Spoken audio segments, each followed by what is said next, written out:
नमस्ते वायो त्वमेव प्रत्यक्षं ब्रह्मासि त्वमेव प्रत्यक्षं ब्रह्म वदिष्यामि ऋतं वदिष्यामि सत्यं वदिष्यामि तन्मामवतु तद्वक्तारमवतु अवतु माम् अवतु वक्तारम् ॐ शान्ति शान्ति शान्तिः सहना भवतु सहनौ भुनक्तु सह वीर्यङ्करवावहै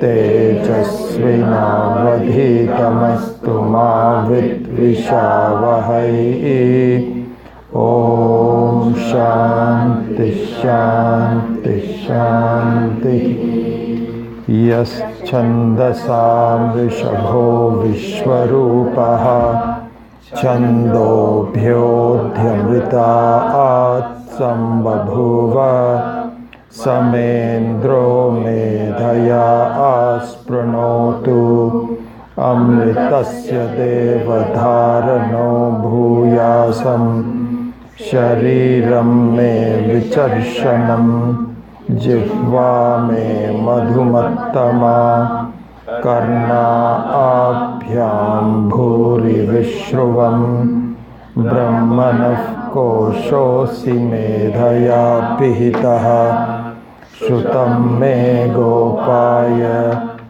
ॐ शान्ति शान्ति शान्तिः अहं वृक्षस्य रेरिव कीर्तिः पृष्ठं गिरेरिव ऊर्ध्वपवित्रो वाजिनीव स्वमृतमस्मि द्रविणगुं सवर्चसं सुमेधा अमृतोक्षितः इति त्रिशङ्कोर्वेदानुवचनम् ॐ शान्ति शान्ति शान्तिः पूर्णमदः पूर्णमिदं पूर्णात् पूर्णमुदच्यते पूर्णस्य पूर्णमादाय पूर्णमेवावशिष्यते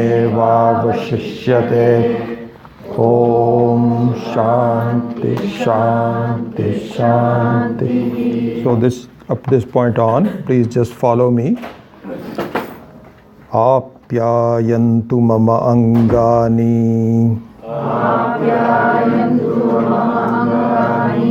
वाक्प्राणश्चक्षुः श्रोत्रमथो बलमिन्द्रियाणि च सर्वाणि वाक्प्राणश्चक्षुः श्रोत्रमथो बलमिन्द्रियाणि सर्वं ब्रह्मोपनिषदम् माहं ब्रह्म निराकुर्याम् मा ब्रह्म निराकरोत् अनिराकरणमस्तु अनिराकरणं मे अस्तु अनिराकरणमस्तु निराकरणं मे अस्तु तदात्मनि निरतेय उपनिषत्सु धर्मास्ते मयि सन्तु ते मयि सन्तु तदात्मनि निरतेय उपनिषत्सु धर्मास्ते मयि सन्तु ते मयि सन्तु. ॐ शान्ति शान्ति शान्तिः. शान्ति शान्ति शान्तिः. वाङ् मे मनसि प्रतिष्ठिता मनो मे वाचि प्रतिष्ठितम् आविराविर्म एधि आविराविर्म वेदस्य मानि ईस्थः वेदस्य मानि ईस्थः श्रुतं मे मा प्रहासीः श्रुतं मे मा प्रहासीः अनेनाधीतेन अहोरात्रं Ahorastran sandadhami. Ahorastran sandadhami. Ritam vadishyami. Satyam vadishyami. Tanmamavatu tadvaktaramavatu. Tanmamavatu tadvaktaramavatu. Avatu mamavatu vaktaramavatu vaktaram. Mamavatu vaktaramavatu vaktaram. Om Shanti Shanti Shanti. Om Shanti Shanti Shanti. Bhadranno apivataya manaha. Bhadranno apivataya manaha. Om Shanti Shanti Shanti. Om Shanti Shanti Shanti. Bhadran karnebhihi shrunuyama devaha. Bhadram karnebhihi shrunuyama devaha. Bhadran pashyema akshabhiryajatraha. Bhadram pashyema akshabhiryajatraha. Sthirairangai istuštuvagum sastanubhihi. Sthirairangai istuštuvagum sastanubhihi. Vyashema devahitan yadayuhu. Vyashema devahitan yadayuhu. Swasti na indro vridhashravaha. Swasti na indro vridhashravaha. Swasti nah pusha vishvavedaha. Swasti nah pusha vishvavedaha. Swasti nastarkshyo arishtanemihi. Swasti nastarkshyo arishtanemihi. Swasti no brihaspatirdadhatu. Swasti no brihaspatirdadhatu. Om Shanti Shanti Shanti. Om Shanti Shanti Shanti. Yo brahmanam vidadhati purvam yo vai vedamscha prahinoti tasmai. Yo brahmanam vidadhati purvam yo vai vedamscha prahinoti tasmai. Tagum hadevamatma buddhi prakasham mumukshurvai sharanamaham prapadye. Tagum hadevama buddhi prakasham mumukshurvai sharanamaham prapadye. Om Shanti Shanti Shanti. Om Shanti Shanti Shanti. So let's do an introduction to Nididhyasanam meditation. Many of you have already known that, but there are some new people. So let's start on that. So today's class on meditation would be simply getting yourself ready for meditation, not the actual meditation itself, which we will do soon. I think we need to do some meditation itself. So we will do that in the next few weeks. But today, just the preparation for itself, not the main meditation itself. So kindly just follow a few steps that we normally use. And the preparation for meditation, there is no fixed way of doing that. People that have been doing some pranayama and some, their own way of doing it, that's fine. But in our way of being taught, these steps have become very useful to me, and so that's what I would communicate for you as well. So this is not the only way, but a good way to do that. So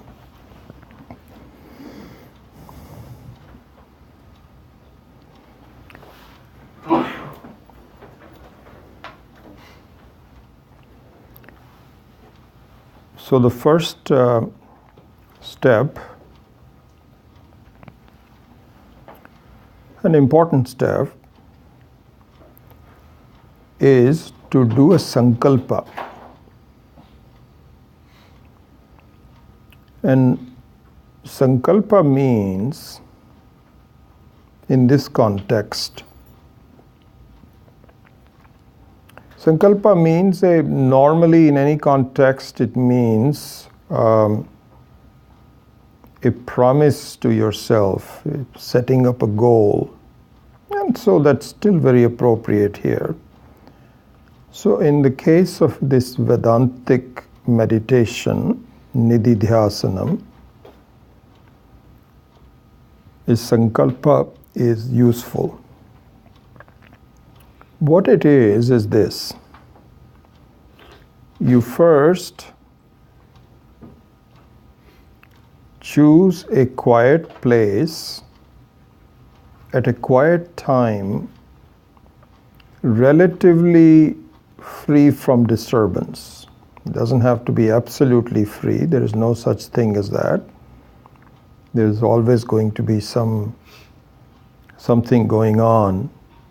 But choose a place, and the morning is a good time. If you are part of a family, then even if you have children that have to go to school or something, then get up about 10 minutes earlier than you normally do and do a short meditation. So the first step is sankalpa. So here, in very brief terms, tell your mind. So this is the buddhi talking, the leader amongst your own paraphernalia that you have, body, mind, prana, indriyas, buddhi, etc. Take the leadership and tell the mind, listen, here's what I'm going to do in the next 10, 15, 20 minutes, half hour, whatever. So far, O mind, you are occupied with the various roles that we all play, that you and I both play. Roles of mother, as a neighbor, as a friend, as a wife or a husband, and so on. Each role is different, requires has different expectations from you. So we are occupied in playing the roles. For this meditation, however, I want to go over not the roles that I play, you and I play, O mind, but an examination of the person who is playing the roles. Who is the person?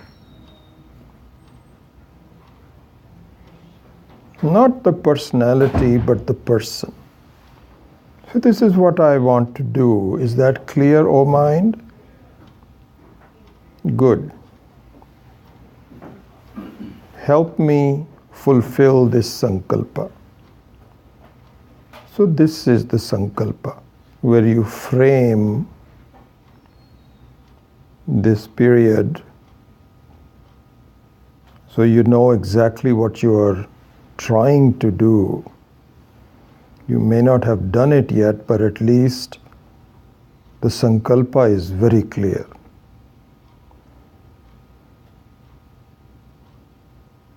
The second step is asana. Asana means a posture.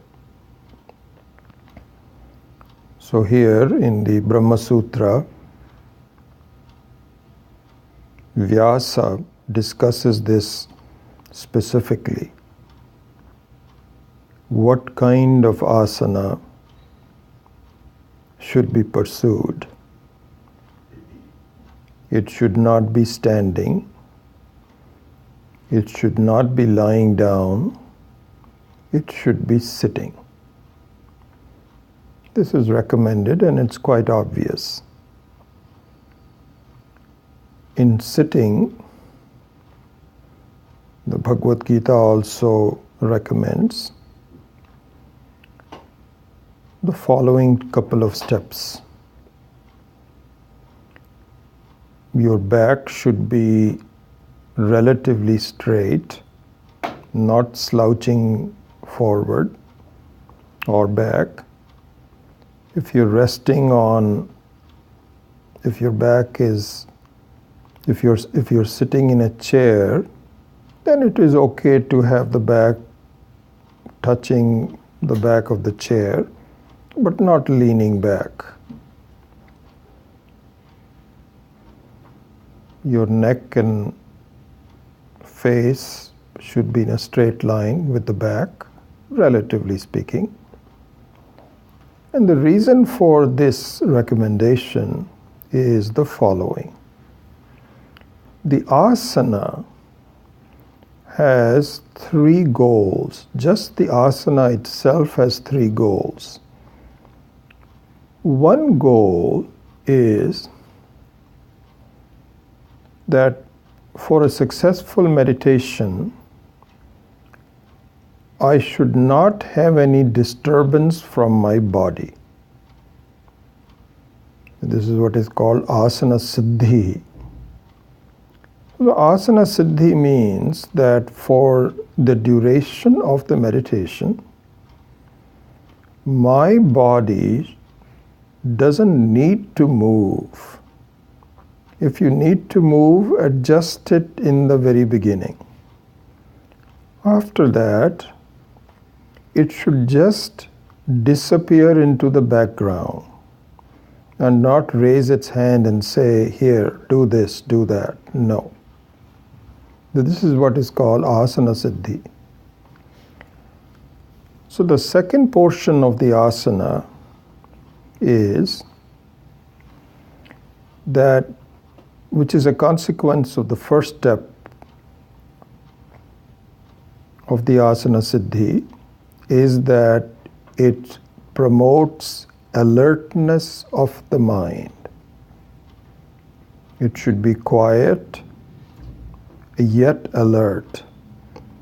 And the third thing which the asana should help with is to make sure that you don't fall asleep, which many of you would agree is that happens. Normally, sleep occurs when you are lying down, but even in sitting, if you are completely relaxed and you are leaning on the back, the sleep comes over. So the objective of the asana, a successful asana, is again non-movement, promotion of alertness, and avoiding sleep. So after sankalpa, which was the first step, the asana is the second step. The third step is the awareness of your sense organs and the organs of touch. This step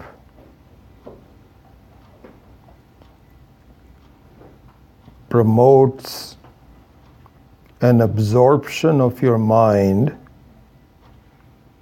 towards some very simple things that you are surrounded with.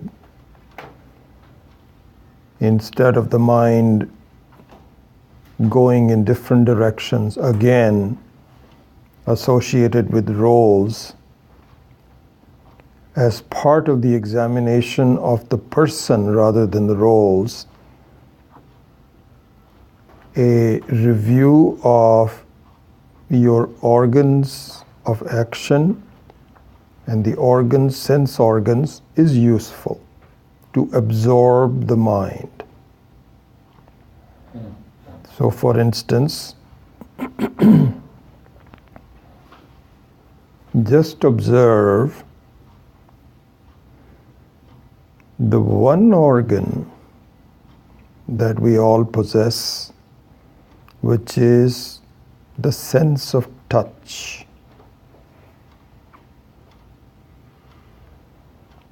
This is the one organ which has been designed by Ishvara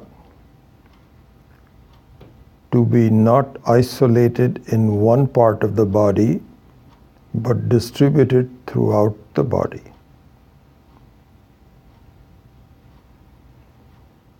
So the third step is to begin to be aware of the sense of touch. See, feel the touch of your feet on the ground.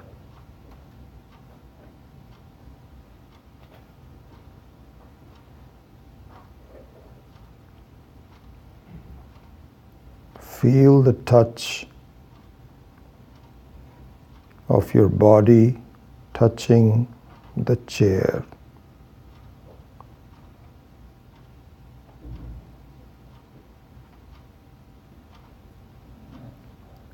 Feel the touch of your fingers touching each other.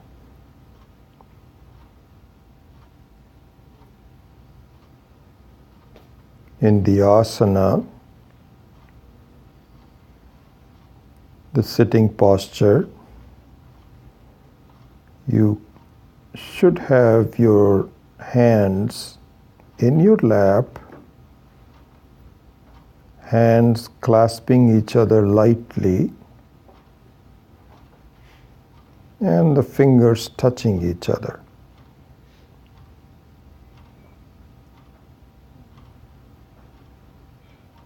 Finally, be aware of the very gentle touch of your eyelashes touching each other.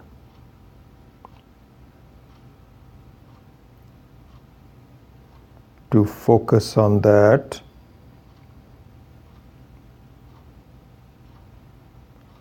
open your eyes slightly to let some air, some light in.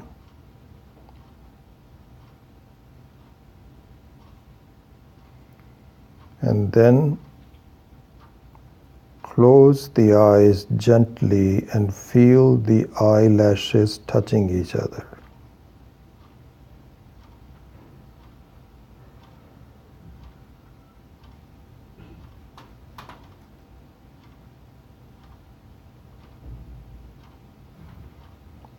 You can do this one more time. Just open your eyes just a sliver. Feel the light entering your eyes.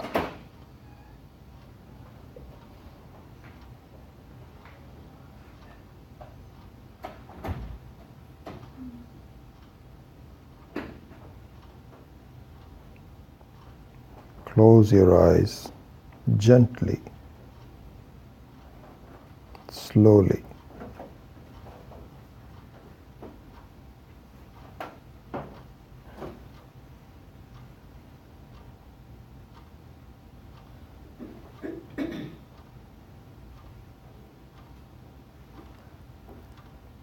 So awareness of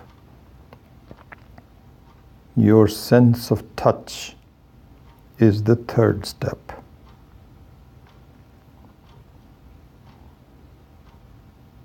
let's go to the fourth step, and that will be the last one we will do today, and the rest of them we will do some other time. The fourth step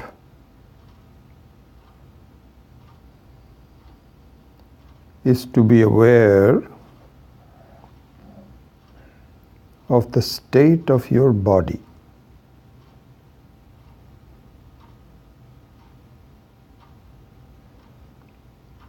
Here, be aware of the disturbance to your body in the form of tension.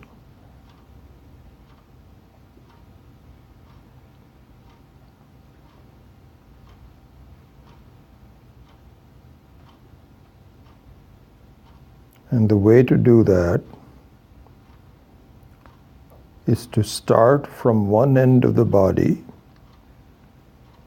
examine each significant portion of the body, pause, and pay attention. So, for instance, start from the very top of the head,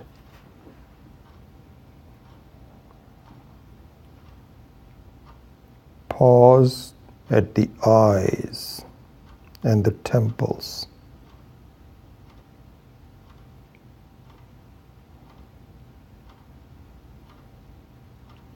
Here, you are acting as a masseuse.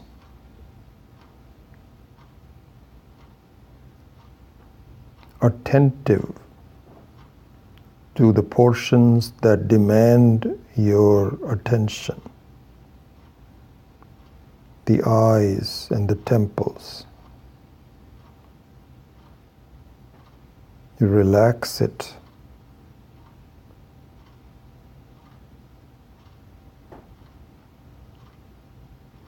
Be patient. Give it enough time to relax.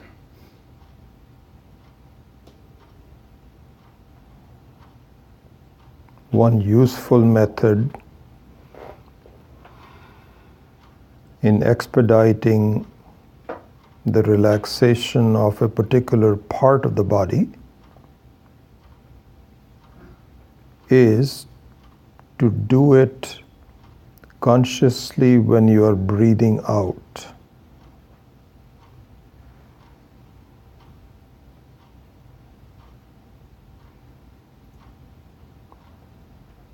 Move on to lower part of your body, to the neck, the back of the neck.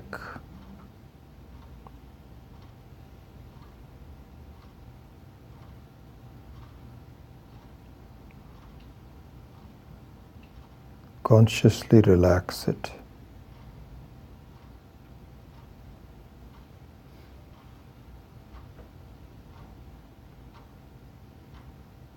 Move to the stomach area, notorious for harboring tension. Spend more time on it. And going back to the asana, if you're sitting in your own home, then make sure that your clothing is not too tight.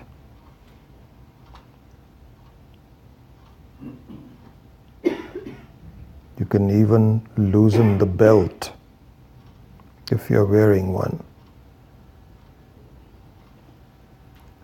So going back to the stomach, employ the scheme of relaxing consciously with each outgoing breath. Here more than other portions, because this is very persistent. One thing to keep in mind is that you're not looking for perfection, because then you set up yourself for an unnecessary goal. All we are doing is to eliminate unnecessary tensions to a point.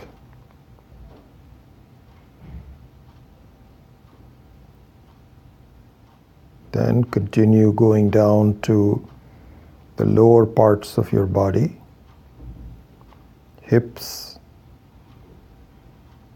thighs, feet.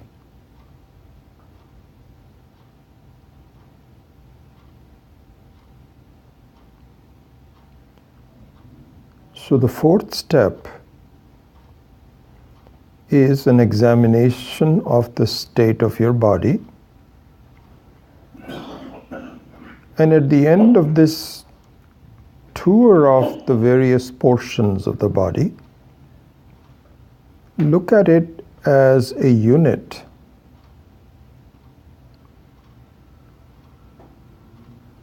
Help it relax.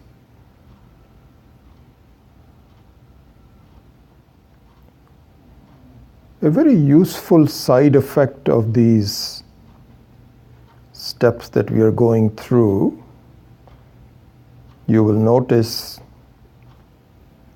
that your mind is absorbed in the examination of the person, not the personality. It is not very effective to give commands to it, to force it. But you provide the conditions for the mind so that it is conducive for it to examine the person, not the personality.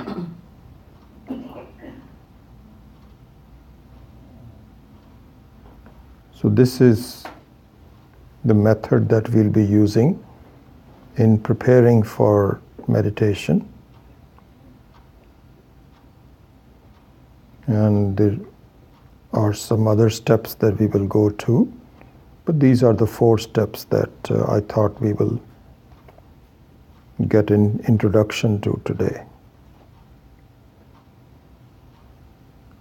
Om Shanti Shanti Shanti.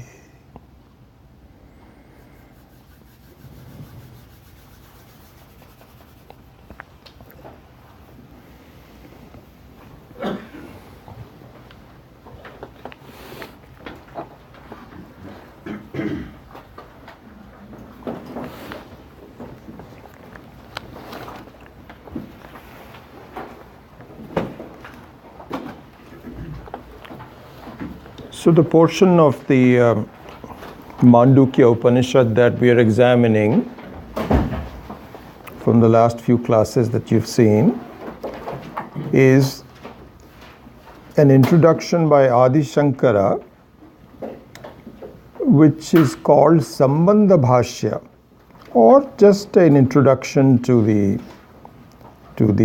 Upanishad.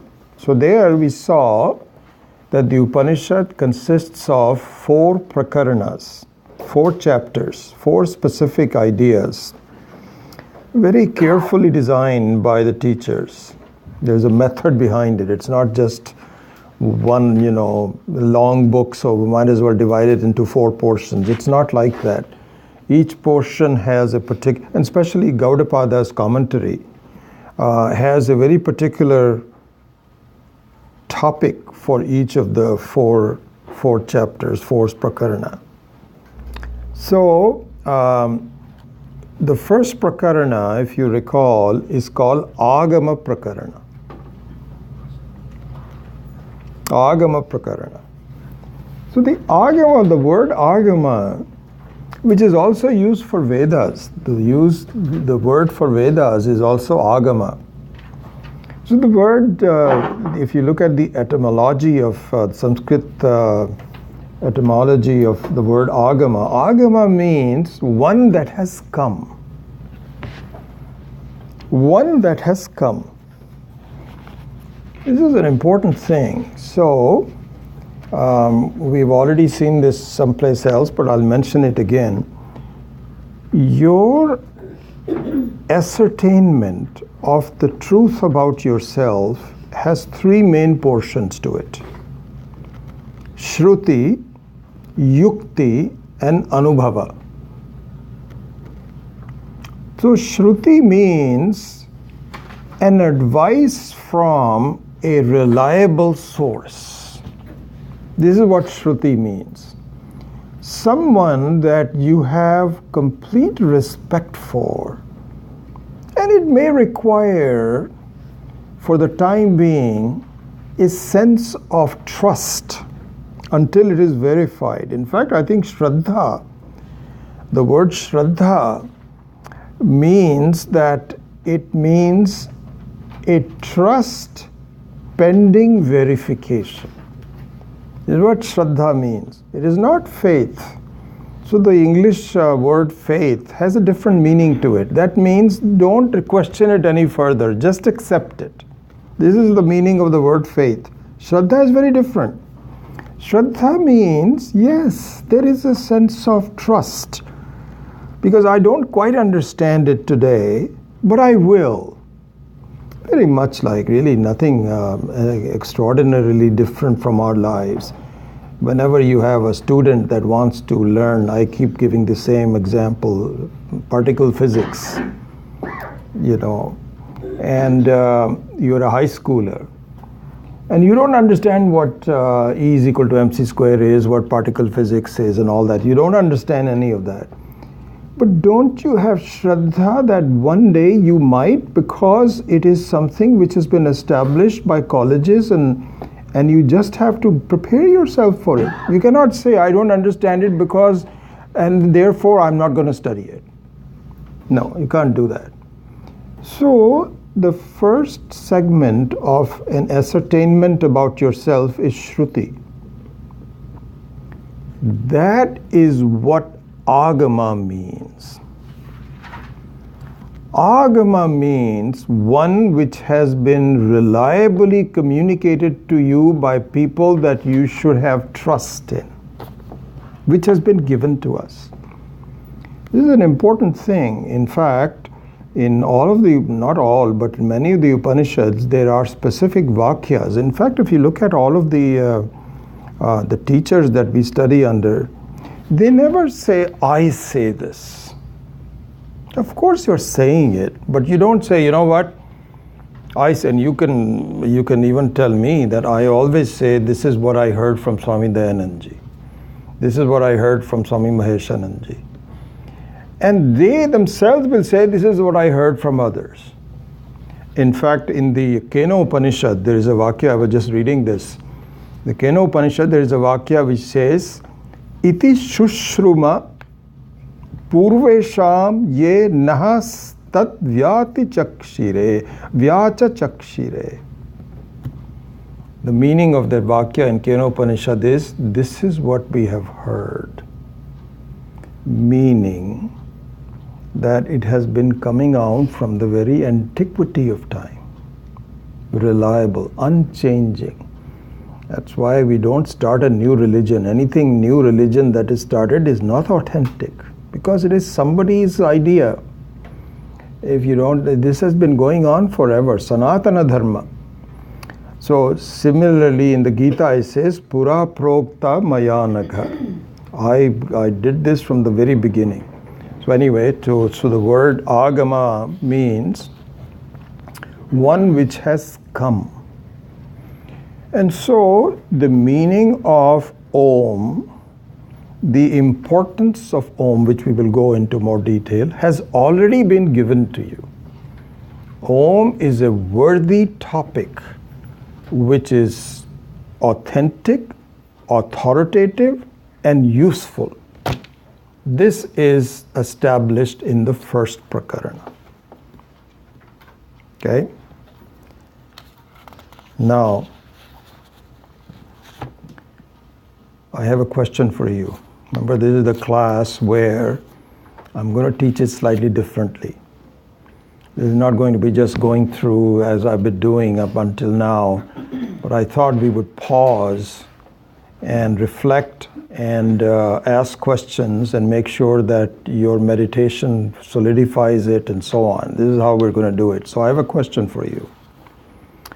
Can anyone tell me, in the discussion of the Agama Prakarana, there is a discussion about the absence of things. So, a study of Vedanta, the study of Atma Vidya, involves understanding the nature of absence of things.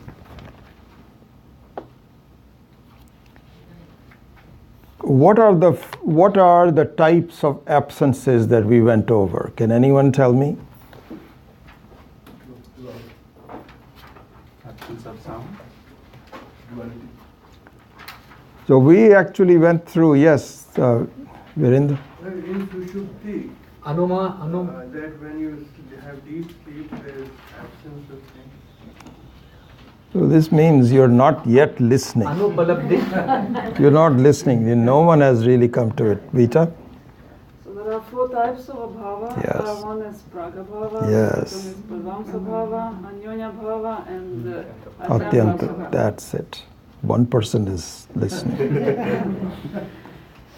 So this is an important thing. We have to really pay attention to this.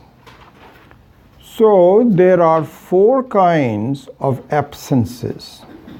Abhava. Bhava means something which appears to me, in front of me. Abhava means the absence of something that appears in front of me. So there are 4 kinds of abhavas.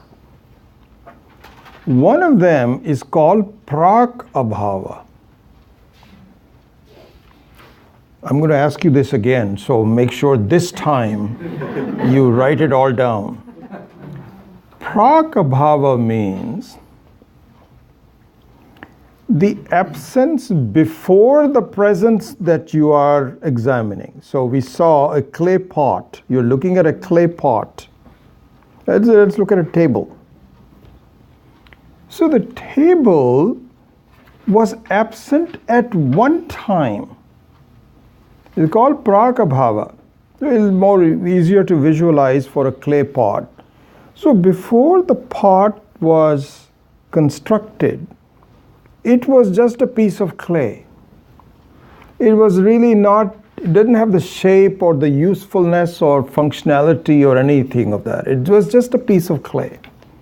So the pot was absent at one time. It's called prakabhava. And also, it will be absent at some other time when it is broken.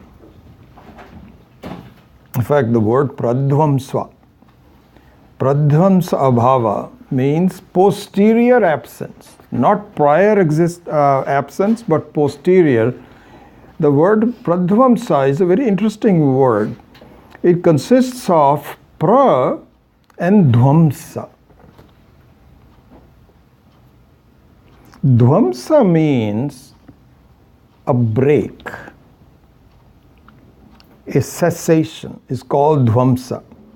So here's the interesting thing. These words are very carefully constructed. This is why Sanskritam is an important language in the study of Vedanta.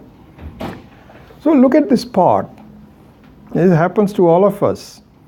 In fact, it just happened to me. I was just looking at my backyard, and I had a very nice clay pot that I bought, and I put some plants in it about 6 months ago, before the winter. And the other day I just went to it. It has been broken. And I'm wondering how it happened. I have to talk to the gardener.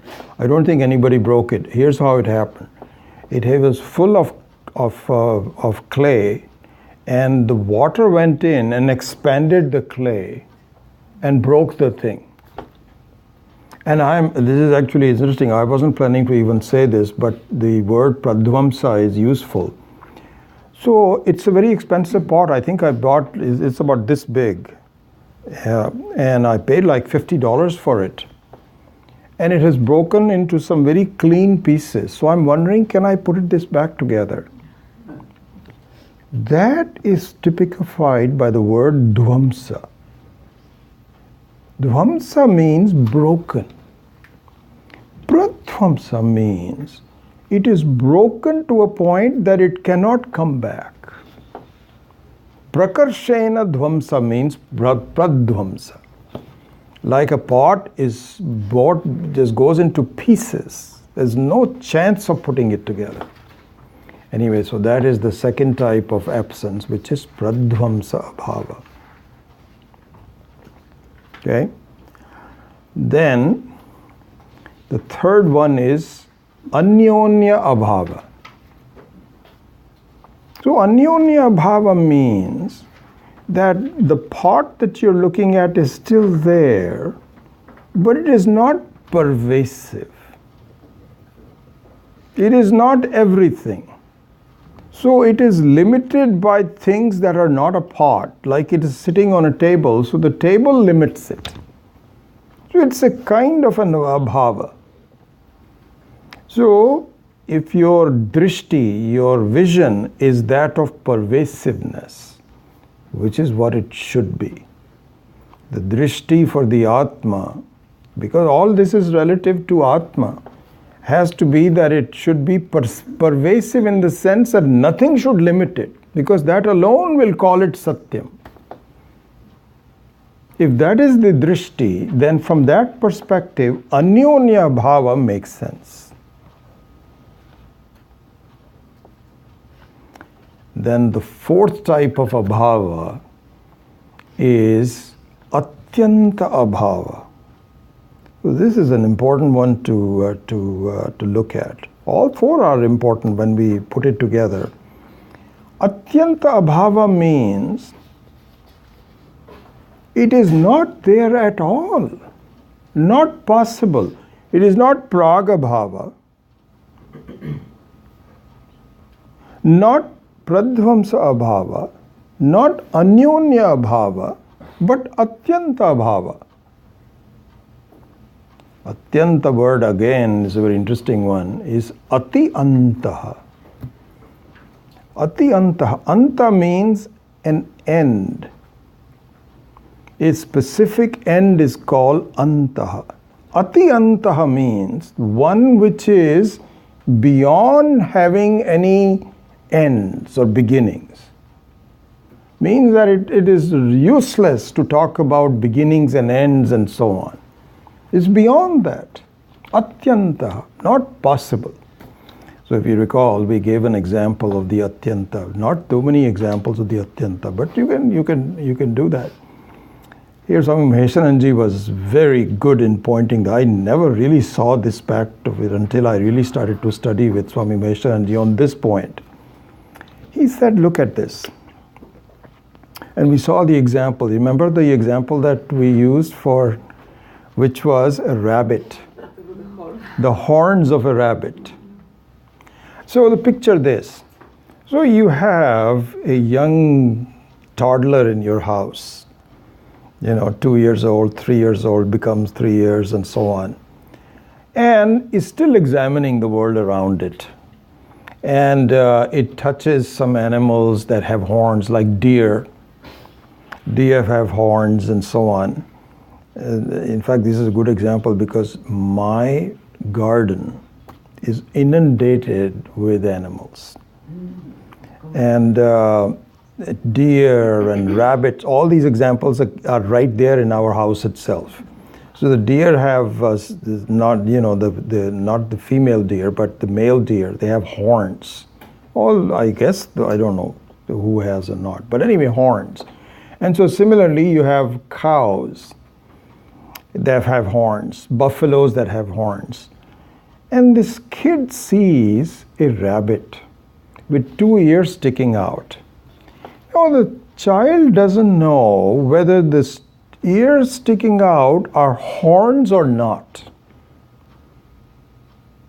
So it visualizes something solid, where the hare does not have any horns.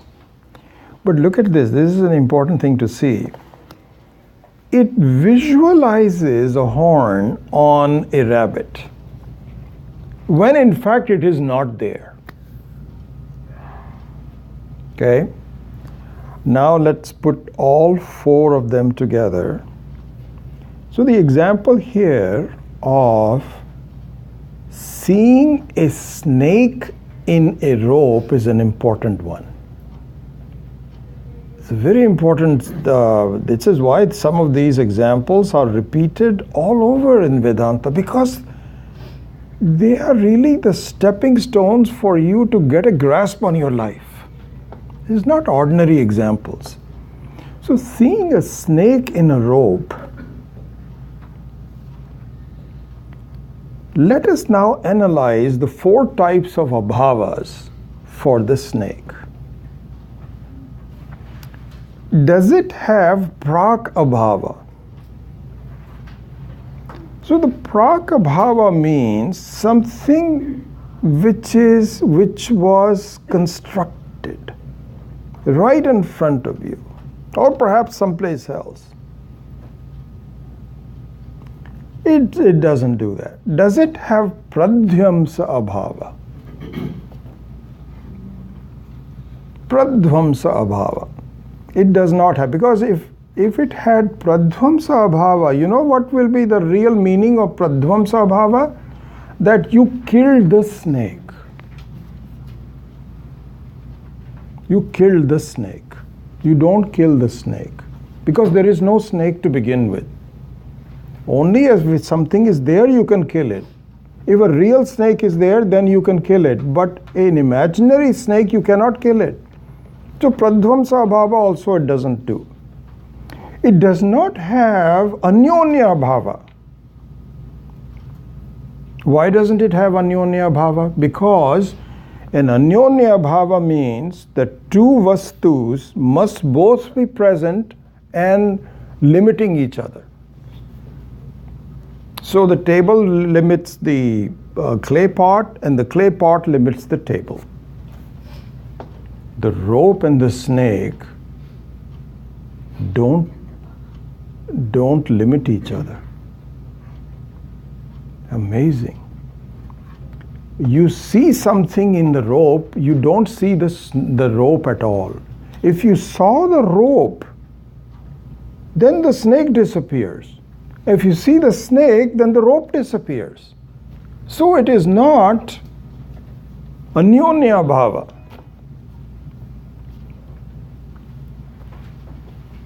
It is a atyanta abhava, but with a what is called, I'm just using some Sanskrit words because this is how it is described here, what is called an atyanta abhava with a pratiyogi. Pratiyogi means one that obstructs the atyanta abhava. Pratiyogi means someone that obstructs it. Like, for example, what obstructs your seeing things can be many. You can put some hand in front of you. This is called a pratiyogi. Or you can close your eyes. That is also a pratiyogi towards a clear vision. Or you may have some defect in your eye. All kinds of pratiyogis are there. So the word pratiyogi means that it does not eliminate the vision, but it obstructs the vision. Okay? So in the case of a snake being seen on a rope, which is what? What type of abhava it is? Atyanta abhava. There is a pratiyogi. A pratiyogi means inadequate light and fear inadequate light, and also some similarity. So there's several things combined together to make it into a pratiyogitvam. One of them is it should have some similarity. So the rope and the snake should look alike. You cannot imagine a 30-foot snake on a 3-foot rope. You would only imagine a 3-foot snake on a 3-foot rope. It should be both. It should also have some undulations. It's not straight. It should be thin, and so on. So there's some similarity. The second thing is that it should not have enough light.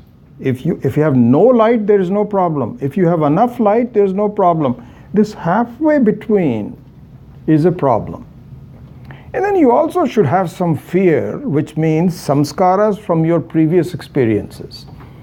As I was telling you, from those of us from India, we have seen lots of snakes inside the houses. And where we used to live in Bihar, my father was a mining engineer. We were right in the middle of a forest. Some bungalow was created, and we were here. I mean, I can talk about the most interesting story about the snakes was that one time, one of our gardeners came and he says to my mother and says, Mem Saab, bahar aiye, come, look at this. So we all went outside. He says, ek ajgar snake aa gaya hai. Ajgar means a python. So this python was wrapped around the branch of a tree and trying to get to the eggs of the birds. This is the first time I've seen a python. It's not that big a python. It was actually, we finally, when we killed it, we actually sent it to a taxidermist in Calcutta. And we got the skin from it. And the skin was about, I would say, about 7 inches or so wide. Beautiful skin. And so it was about, maybe about 2 inches thick, not that big. But I still remember it. It was just sitting there quietly. And you had to get rid of it because, don't know what's going to happen to so on and so forth. Anyway, so fear. And then we had snakes inside the house. Dangerous snakes. So the fear is also what? What's the word for it? A pratiyogi. A pratiyogi towards atyanta abhava. Okay? So that means there is an obstruction to seeing that it does not exist at all. In plain English, this is what it means. Atyanta abhava and pratiyogitvam means that the snake doesn't need to be killed, like in this particular case that I described. It will go when the pratiyogitvam goes. So in other words, for example, supposing you have darkness in front of your eyes, there is, and you should be able to see it, there has to be a removal of the pratiyogitvam. So similarly here also, out of the 4 abhavas, what is relevant in the case of a snake and a rope is atyanta abhava and pratiyogitva. Why are we making such a big deal out of it? Because if you look at the essence of your life, the reality of your life, the goal of your life, what we are trying to reach is a total cessation of problems. And the total cessation of problems is of the type atyanta abhava with a pratiyogitva.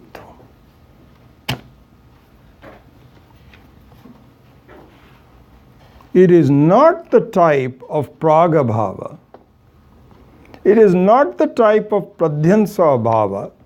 It is not the type of anyonya bhava.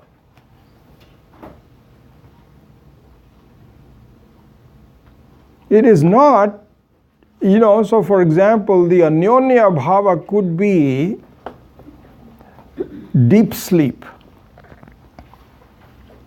Deep sleep means when the mind is absent, the problem disappears. When the mind comes back, the problems also come back. So you can see that as a kind of like an anyonya bhava. And this is the reason why the happiness that you feel in deep sleep reappears every night when you go to sleep, but disappears during the day. Your problems come back. And the reason for that is you have not yet understood, or rather the other way around, your acceptance of the problems is of the type of anyonya bhava. This is why you say, I'm tired, I've had a very long day, I can't take it anymore, I'm just going to go to sleep.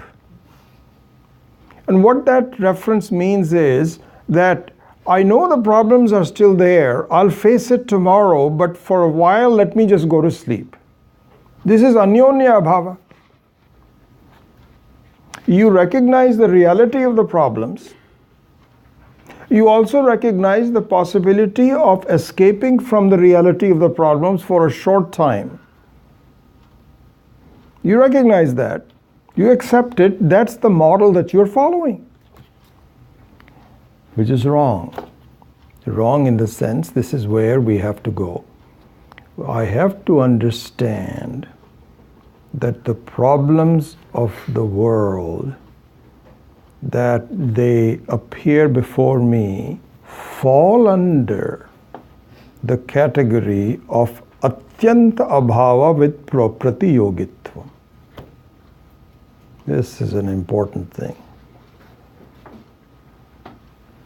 That I am, even though dvaita means duality, plurality, problems, those are visible to me.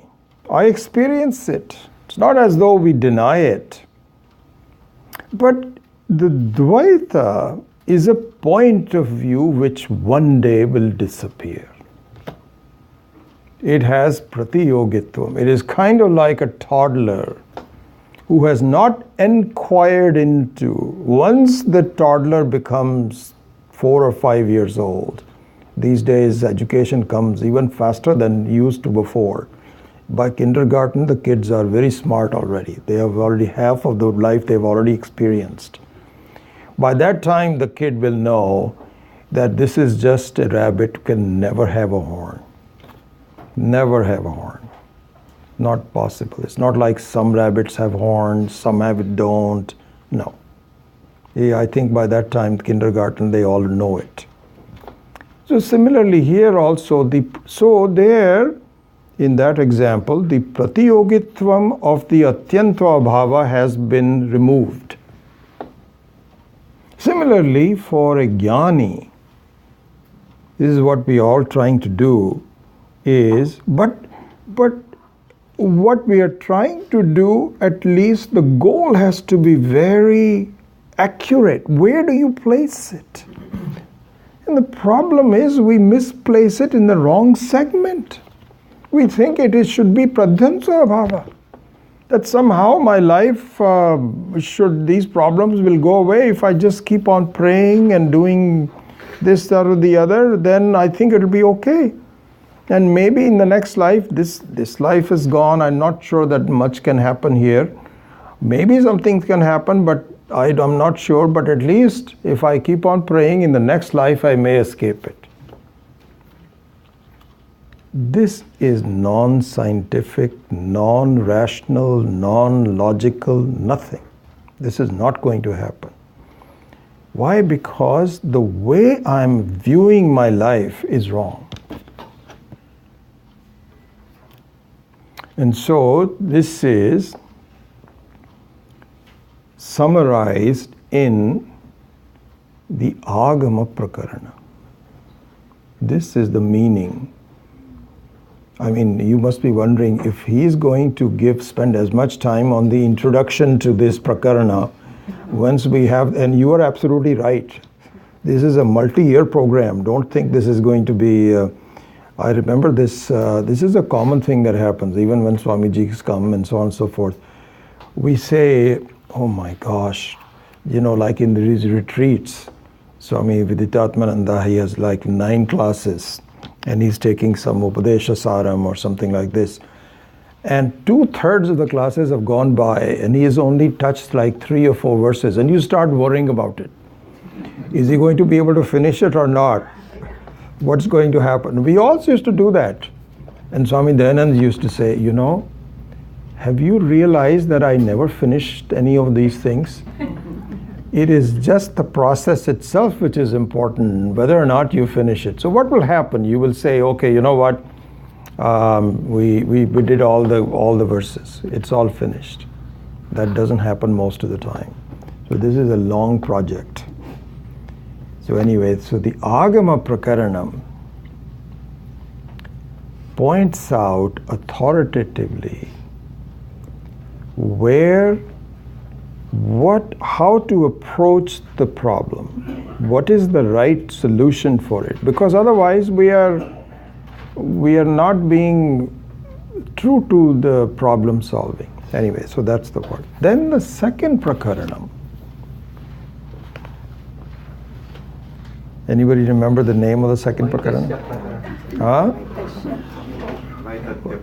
Vaithatya. Vaithatya Prakaranam. So by the way, I think what will happen is, you should know this, which is also the true for the Dakshinamurti Stotram class that we're doing on Tuesday. The main theme, the main vidya is all done in the very beginning.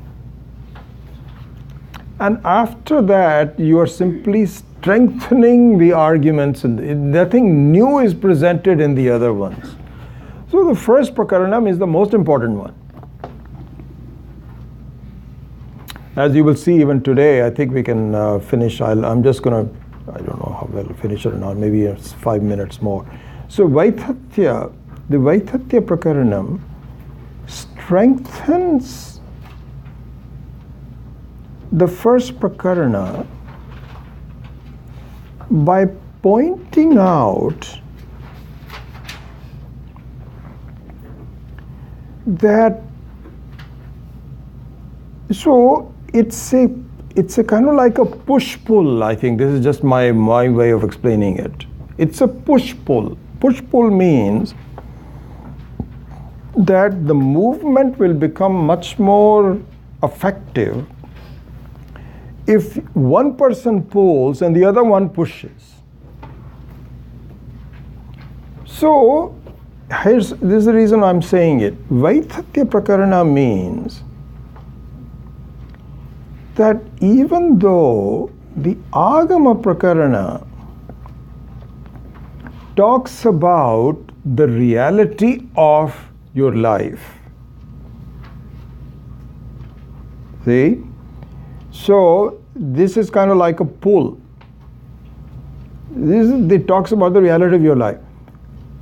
Vaithatya Prakarana allows you to understand that the way I'm approaching my life today is without any substance. Why should we say this? Because this is my approach. I feel I'm very busy. I know I'm doing something very useful. I've got things to do, and I've got a program in my life, and I'm doing this, when in fact I don't. I'm just fooling myself. So we saw the examples of this crane who was just sitting there meditating. not moving at all. It looks very impressive. Even I can't do that. We feel, wow. But the fellow is not meditating, he just wants to catch a fish. He's just to be very quiet so that and same thing happens in many of these cases where, this is what happens in the case of tigers and so on. They want to be so still that people don't understand that he is ready for the kill. Maybe they're misplacing his meditation skills. Asana Siddhi. Asana Siddhi means he's very quiet, doesn't move at all. It happens all the time. And then you suddenly pounce on it. So therefore, I have a kind of like a wrong asana siddhi in the sense that I'm very busy with my life, and I feel that and it confuses me even more because the life does give me some fun and pleasure, and so that keeps me going. That keeps me going, and it gives me even confuses me even more because I have some easy ways of having fun. Ice cream. Easy way. So somehow I feel that I'll be okay if I keep on eating more and more ice cream. After each meal, this is what happens. You first get Haagen-Dazs. What my wife was telling me, what was it? There's a new flavor. I forget it. I don't eat ice cream, so I'm not that fond of it. But anyway, in our house there was, and then my wife also doesn't eat, but we keep it for our grandkids and so on and so forth. So there was a new flavor. So you try it once and then you say, oh, this is nice. Can we have it again? So this is what it is that my life attracts me because it seems to give false signals that there is something of substance, when in fact there is nothing. As we have discussed it before, this was a very good lesson by Swami Maheshananji. He said that please examine that throughout the history of your existence, you've had many lives, which means you've had many wives, many husbands, many children. What have you achieved until now? You are still struggling. Even in this life, from the birth to the death, you go through all these experiences and so on and so forth. At the end of that, what has happened? So the Vaithatya Prakaranam goes into the push part of it. One is the pull and the other one is the push. That please, or the other way around, is that you've got to sort of take yourself away and understand the nissaraha, the absence of sara in life. Only then the lessons of agama will become very useful to you. So that's the second prakarana. Then the third prakarana is called Advaita Prakarana. Advaita Prakarana. And I'll very briefly describe it, and then I think there'll be time to go. So Advaita Prakarana is here explanation of Swami Maheshananji has been phenomenal. He says that people can infer from the first two prakaranas that yes, what you're saying is correct. What you're saying is correct. But still there can be a wrong understanding. How? Because you may feel that the same logic that you employed for establishing the self can also be used for negating the self. How? That means that anything that you experience means that there is nothing there. It is just a pratiyogitvam to the atyanta abhava. And the same thing can be true for myself.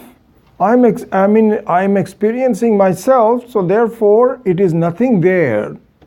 It is nothing there at all. In fact, there is a branches of Buddhism that say exactly so. This is not just theoretical. This is how we see a people concluding. So very briefly, here we'll develop this next time. We say no, there is an exception. There is an exception. Why should there be an exception? What's the reason for the exception? Here we employ, this is where we remember the three segments that I talked about before: Shruti, Yukti, and Anubhava. So here in this, the third prakarana, Yukti is employed. And I'll give you a very brief example of the Yukti, and then we will develop it in the next class. Swami Maheshanji was brilliant in saying that. He said, suppose you say that this house, not this house, some project. This project can be done by 5 people over 5 days. 5 people over 5 days. So you say, okay. So then you say, why don't we employ 25 people so that it can be done in 1 day? Because that's the logic. Okay, maybe. That means you employ 100 people and get it done in 1 hour,